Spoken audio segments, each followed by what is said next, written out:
everyone, this is me Kalsoom. Welcome back to my YouTube channel. I hope you all are doing well. मैंने last time depression की जो series बनाई है उस पर आप लोगों का मुझे जो फीडबैक मिला है उससे मैंने ये नेक्स्ट सीरीज़ एक स्टार्ट किया एंजाइटी की, ताकि आप लोगों को मैं नो हाउ दे सकूं कि डिप्रेशन क्या है और एंजाइटी क्या है। तो एंजाइटी की जो सीरीज़ है इसमें हम इसका disorder, type, symptoms, anxiety attack, causes, risk, treatment, children में कैसे होती है, एडोलसेंस में कैसे होती है, ये सब कुछ हम जो है डिस्कस करेंगे।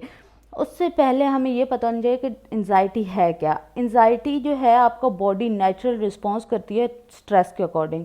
आपकी जो फीलिंग्स होती हैं, फियर होते हैं जो कि अपेयर होता है जब आप किसी पेपर में जा रहे होते हो, किसी इंटरव्यू में जा रहे होते हो, तो नर्वसनेस जो होती है उसको हम एंजाइटी में लेते हैं। अगर वो 6 माह तक कंटिन्यूसली रहे और इंटेंस हो जाए तो फिर हम इसको एंजाइटी डिसऑर्डर बोलेंगे, ठीक है। नॉर्मली जो एंशियस होती है हमारी, moving to a new place, starting a new job और taking a test, this type of anxiety is unpleasant. बेशक ये नाखुशगवार होती है लेकिन ये ठीक होती है, ये आपको मोटिवेट करती है कि आप काम करो, आगे बढ़ो, ठीक है। देखो हमें टेस्ट की अगर टेंशन नहीं होगी, हमें उसका स्ट्रेस नहीं होगा, हम टेस्ट तैयार नहीं करेंगे।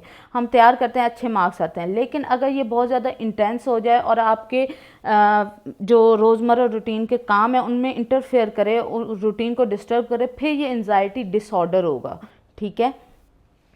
अच्छा, in case anxiety disorder the feeling of fear may be with you all the time. अब जो एंजाइटी डिसऑर्डर होता है ना, उसमें आपको जो खौफ होता है ना, किसी भी चीज़ का खौफ, ठीक है, वो आपके साथ हर टाइम रहता है और बहुत ज़्यादा इंटेंस होता है, शिद्दत वाला होता है। This type of anxiety may cause you to stop doing things you enjoy. For example, आप क्या कर देते हो, आप एलिवेटर में नहीं इंटर होते, ठीक है, आप स्ट्रीट क्रॉस नहीं करते, आप अपना घर छोड़ने से डरते हो, ठीक है, एक डर सा, एक खौफ सा आपके अंदर आ जाता है, तो उसको हम एंजाइटी डिसऑर्डर बोलेंगे। उसके बाद हम बात करते हैं कि जो एंजाइटी डिसऑर्डर है वो मोस्ट कॉमन फॉर्म है इमोशनल डिसऑर्डर की, ठीक है, और ये हर किसी को इफेक्ट करता है। लेकिन ना अमेरिकन जो एसोसिएशन है, साइकेट्रिक एसोसिएशन, उन्होंने ये बताया कि ये मर्दों की निस्बत औरतों में ज़्यादा डायग्नोस होता है, ठीक है। Anxiety affect everyone in different ways. Sometimes the feeling of fear and dread don't go away to get worse over time. ये हर किसी को करती है, समटाइम्स ये बहुत ज़्यादा वर्स हो जाता है और इसको ट्रीट करना और मैनेज करना ज़रूरी है, ठीक है। और ये अमेरिकन एसोसिएशन ने कहा है कि ये औरतों में ज़्यादा होता है, मैंने बिल्कुल नहीं कहा, सॉरी। अच्छा, what are the symptoms of anxiety. Anxiety की मैं अब आपको कुछ सिम्टम्स बताऊंगी कि कौन कौन सी ऐसी कैफियत होती हैं जहाँ से आप देख सकते हो। देखें, हर शख्स जो है ना वो डिफरेंट, उसकी बॉडी होती है, डिफरेंट ऑर्गेनिजम्स होते हैं, ठीक है, तो हर कोई डिफरेंट जो है सिम्टम्स को करता है, एक्सपीरियंस करता है। तो मैं अब यहाँ पे आपको फिज़िकल सिम्टम्स, मैं आपको कुछ सिम्टम्स बताऊँगी तो जो कि हर बंदा जो है वो यूज़ कर सकता है। पैनिक अटैक्स भी हो सकते हैं, ठीक है।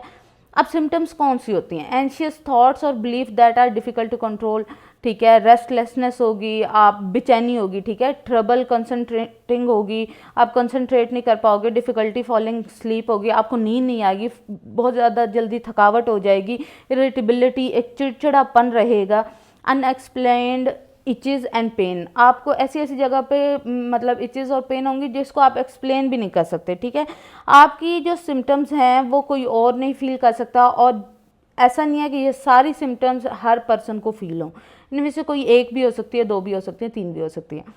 अब पैनिक अटैक क्या होता है? देखिए, पैनिक अटैक क्या है? Feeling of intense fear that comes on suddenly and peak with in 10 to 20 minutes, ठीक है। ये क्या होता है? इरेशनल ट्रिगर्स होते हैं हमारे फियर्स, जो कि नॉन और अननोन होते हैं, मतलब जो हमारे इलॉजिकल फियर्स होते हैं ना, उनकी वजह से ये एक सडन अटैक होता है जो 10 से 20 मिनट तक रहता है, और इसमें सारी वही कैफियत आती हैं जैसी कि हमारी एंजाइटी में आती हैं, ठीक है, पल्पिटेशन हो जाती है। पैनिक अटैक्स क्या होते हैं जी? ये vary greatly and symptoms may differ among individual. In addition the many symptoms of anxiety don't happen to everyone and they can change over time.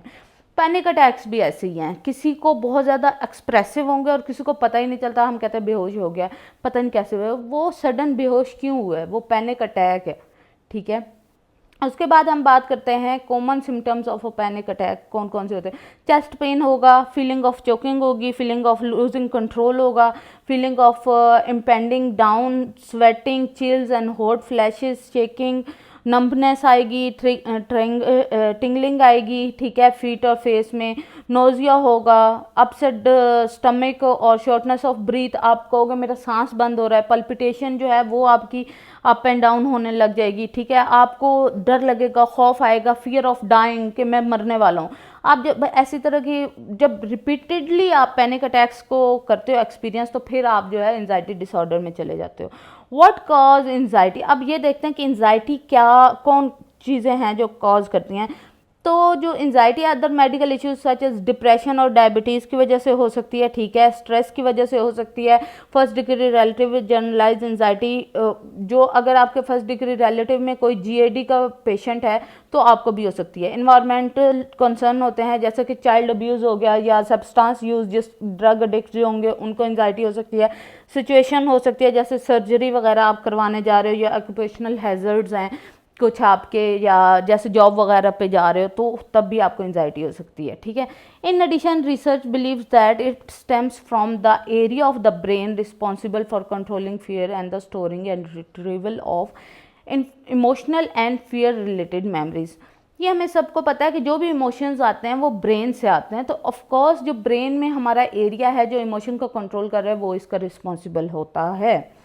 Okay, अब हम बात करते हैं कि what is the risk of anxiety. अब कौन कौन risk हैं, देखो पर्सनैलिटी ट्रेट्स होते हैं कुछ तो आपके, ठीक है, लाइफ हिस्ट्रीज होती हैं जिसमें नेगेटिव आपके एक्सपीरियंस स्ट्रेसफुल इवेंट्स होंगे, ठीक है। उसके अलावा आपकी जेनेटिक्स ऐसी हो सकती है कि आपको एंजाइटी हो, ठीक है। उसके अलावा अदर मेंटल हेल्थ कंडीशंस होती हैं जिनमें आपके कोई डायबिटीज़ आएगा या दूसरा थायराइड वगैरह का जो पेशेंट्स होते हैं, ठीक है। स्टिमुलेंट्स के जो कंज्यूम करते हैं कैफीन वगैरह, सिगरेट स्मोकिंग या दूसरी ड्रग्स, तो उनको भी हो सकता है। Thank you so much for listening. ये हमारा एक ब्रीफ सा इंट्रोडक्शन था एंजाइटी का। Keep watching, stay connected and don't forget to subscribe my channel, hit bell icon. इंशाल्लाह मिलते हैं आप नेक्स्ट वीडियो में, वो भी एंजाइटी पे होगी, इसका पार्ट 2 आएगा। कीप वॉचिंग, अल्लाह हाफिज़, टेक केयर, बाय बाय।